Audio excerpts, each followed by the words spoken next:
Sahabat yang dikasihi, marilah kita masuk bersama ke dalam suatu adegan yang menahan nafas. Orang Filistin telah merampas tabut perjanjian Tuhan dan meletakkannya di dalam kuil mereka, sebelah berhala Dagon. Mereka menyangka itulah kemenangan, tetapi apabila cahaya pagi memenuhi kuil, Dagon telah tertelungkup di tanah, sujud di hadapan tabut Tuhan. Kitab suci dalam 1 Samuel bab 5 ayat 3 berbisik lembut kepada hati kita.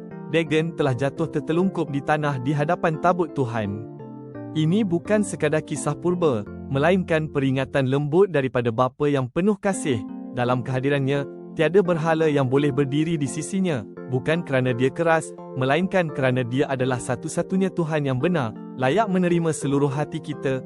Yang dikasihi, hari ini marilah kita menilai hidup kita dengan lembut. Adakah sesuatu yang secara diam-diam telah duduk di tempat yang seharusnya hanya milik Tuhan? Mungkin satu cita-cita, satu hubungan, satu tabiat. Bisikkanlah perlahan kepadanya, Tuhan, biarlah kehadiran-Mu datang, dan segala yang bukan milik-Mu sujud di hadapan-Mu. Dia akan menjawab dengan kasih, dan kemuliaan-Nya akan memenuhi hati anda semula. Menyusun jari.